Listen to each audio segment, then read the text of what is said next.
For tonight's sleep story, we travel to the south of France.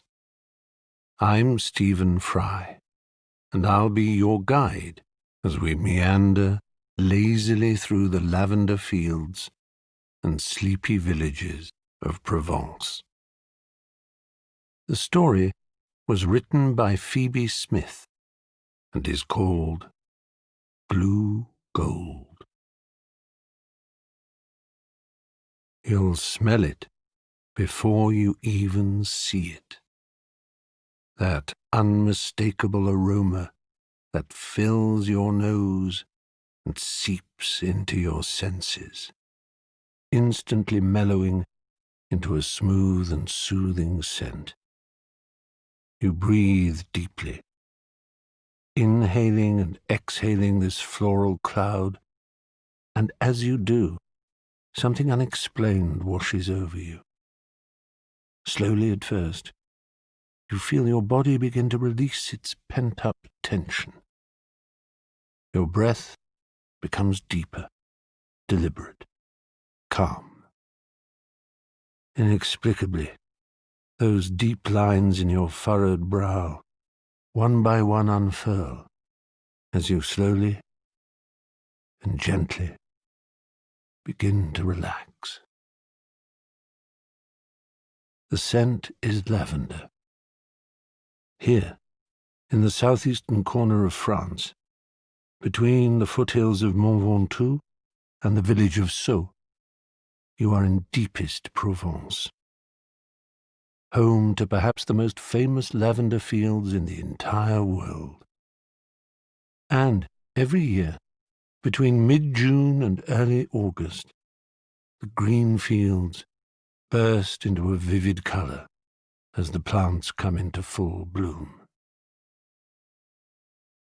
First brought over to Europe thousands of years ago by traders from what was once known as Persia, now modern-day Iran, this aromatic plant has long been revered for its calming properties.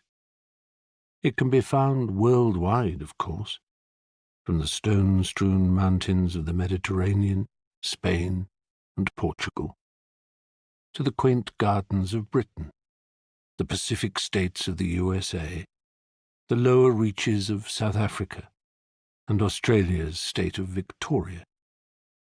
But it is perhaps most famous in this southeastern corner of France.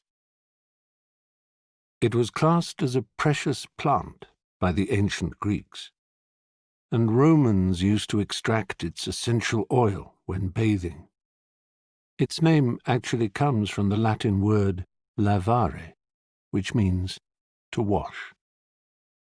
Just after the coming of the summer solstice, as you drive deeper into the myriad fields that glow almost blue in the early morning light, you allow the scent to wash over you, breathing it in deeper with every comforting breath. Following the winding road, you weave between the yellows of spelt and wheat fields until you begin to see even more of the colors, glowing. Somewhere between a deep purple and a light blue, a whole network of vibrant fields open out before you, rising and folding beneath the foothills of Mont Ventoux. This limestone peak is famed less for its location above the purple haze, and more for its summit roads, which each summer see on its northern aspect cyclists determinedly ascending it on the Tour de France race. However, on its southern flanks, the focus is definitely not on speed, but on the lack of it. For between its slopes and the fortified village of Sceaux, the lavender fields spread out, offering not only a sight to behold, but also a network of walking or cycling paths that you can wander or pedal through on a meandering journey to take in this sublime spectacle at a distinctly slow pace. Leaving the car behind, you hear the reassuring crunch of the gravel beneath your shoe as you tread deeper and deeper into the lavender fields. The plants are arranged in pleasing lines of purple, which stretch out down towards the ochre-washed farmsteads in the valley beyond. Around you, bees land on the buds, gathering the amber nectar from within the flowers. But though they are working hard, even their movement seems to be unhurried. They twirl and loop between plants methodically. Later, the honey that they produce from Provence's so-called blue gold can be sampled. But for now, rather than tasting the byproduct of this process, you join them by languidly bimbling along the way-marked purple promenades, strolling from one plant to another. Gradually, you stretch out your arm to touch the silvery green leaves that feel feathery and long. Moving your hand up to the flower, you let it brush beneath your fingertips. As you do, you can detect each one of the small blooms that make up the head, arranged in spirals. Each time, your touch causes a microcloud of perfume to permeate the air. Strolling between the farmland, save for the slow, rhythmic sound of your own relaxed breathing, all you can hear is the occasional melodic tinkle coming from the bells that adorn the necks of the goats and sheep that are grazing on the hillsides. Looking above, the sky is becoming brighter as the sun rises above the flanks of the mountain. Far up above the trees, you spy something also moving in slow curves, floating on the thermals. It's the short-toed eagle soaring overhead, gracefully floating as he watches over this indigo patchwork of fields from the air. You continue on the path, arriving at an old stone-built distillery. The air becomes even thicker with scent, so strong you stop to savor it with every fiber of your body. As you open the old wooden door, the stills glow golden in the sunlight. Inside one, a fire is lit, its orange flames licking the wood hungrily, heating up great vats of water above. As it boils and bubbles, it produces dense clouds of steam. Rising slowly, the vapor passes through the clusters of lavender placed inside.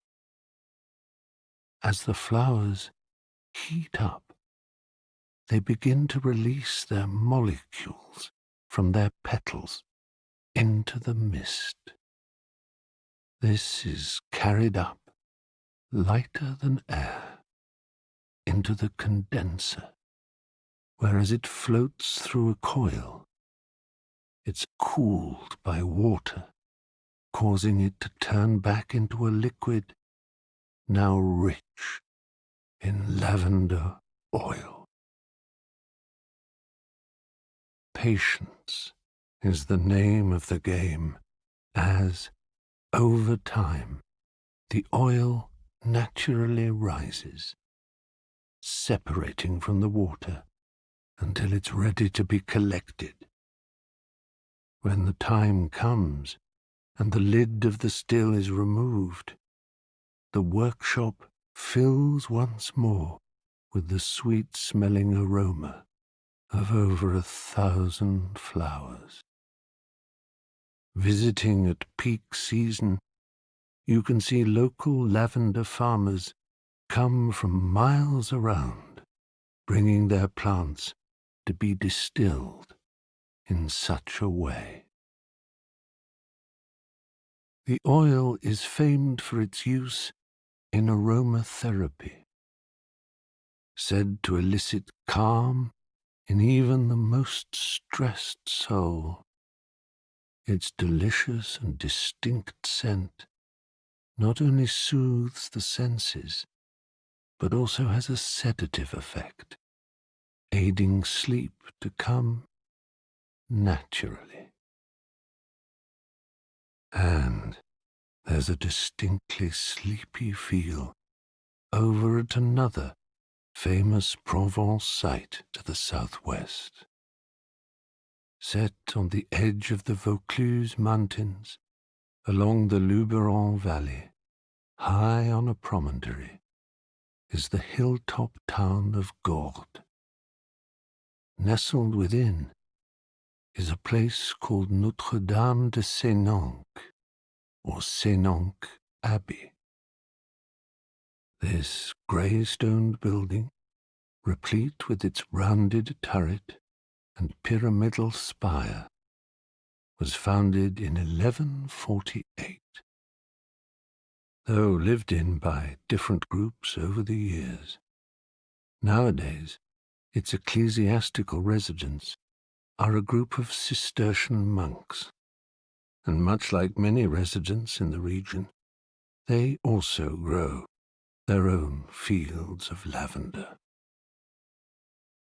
Spending their days tending the fields, they not only harvest the plants to create their own version of the essential oils for use in aromatherapy, soaps, or perfume, but they also keep bees who, like them, tend the fields and help them bring in further revenue from their heavenly honey.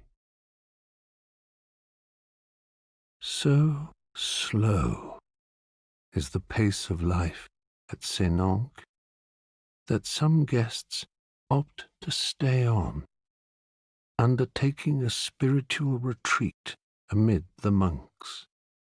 Here, for up to 8 days, you can not only drink in the daily fragrance of lavender by meandering in the gardens, but also attend the daily meal times in complete and total silence.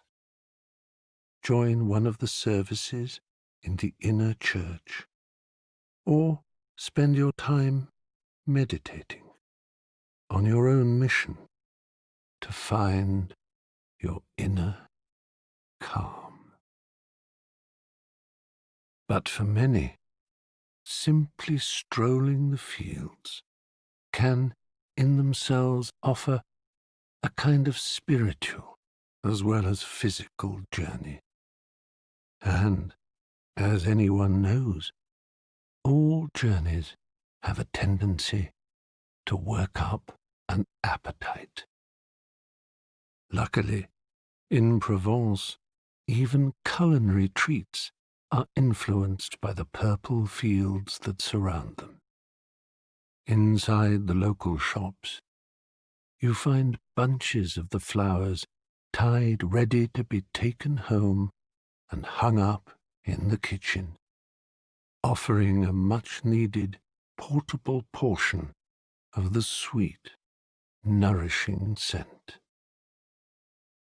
You'll also see little vials of the distilled oil that you can later drop into a bath or drip onto your pillow.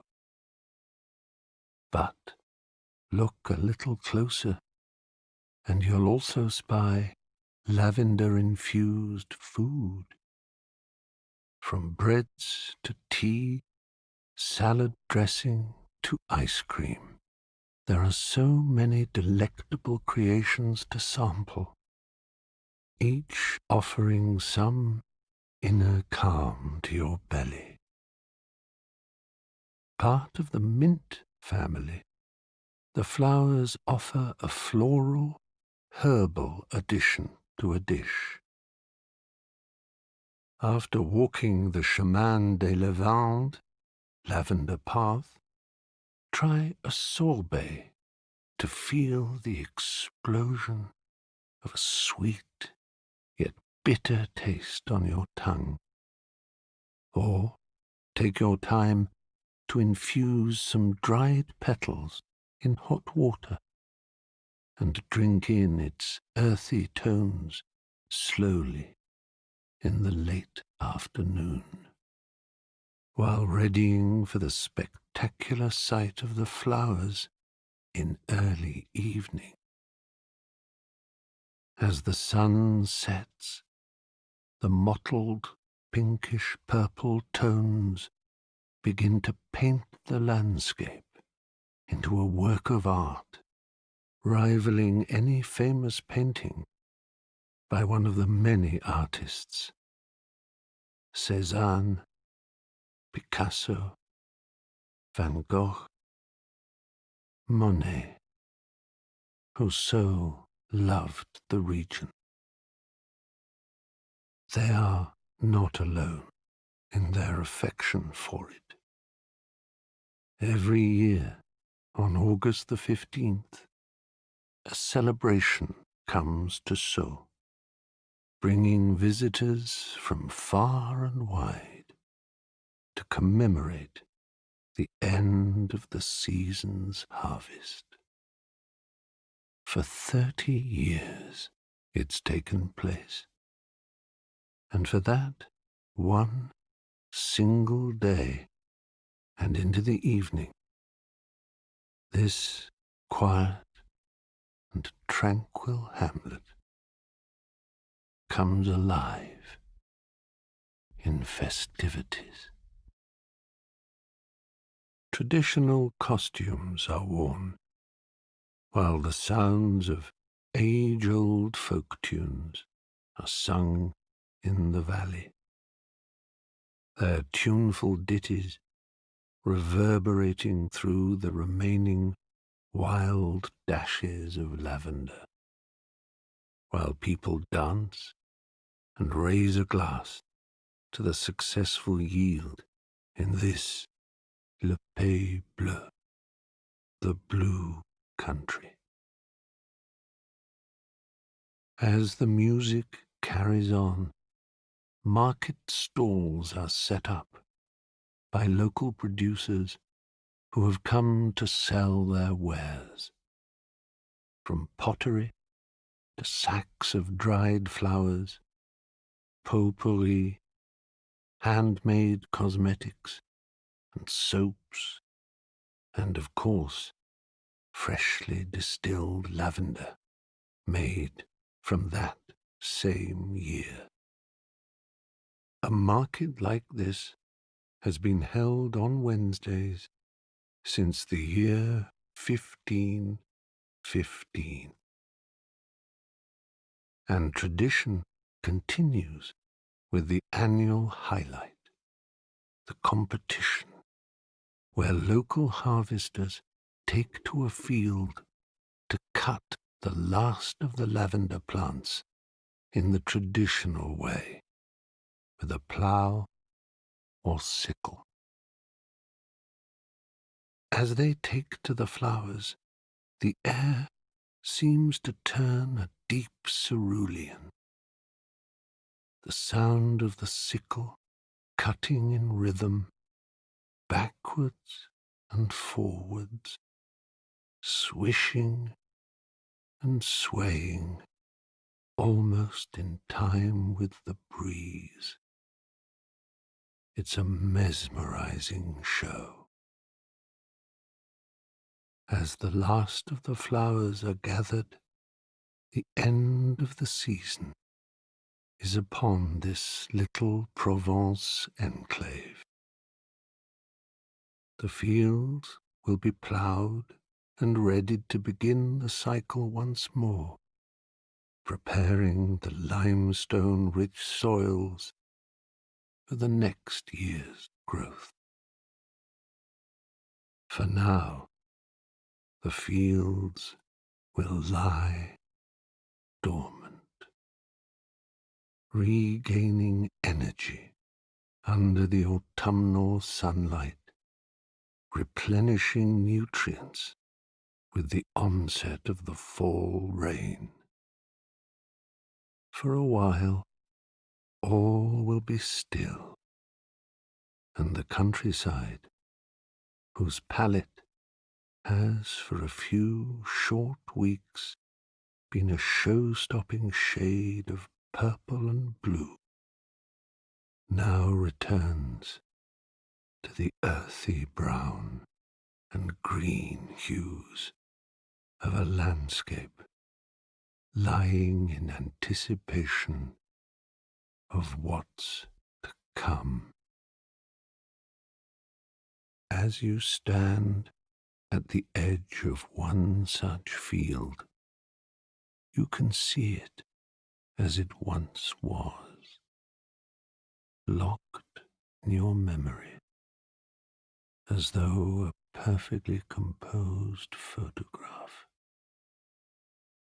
In your hand, you clasp a cluster of lavender and rub its little delicate petals between your fingers. The scent permeates your skin, lifting your hand towards your face. Once more, that spellbinding scent fills your nose, slowing your breathing, relaxing every single muscle in your body. You long to stay, but no, you cannot.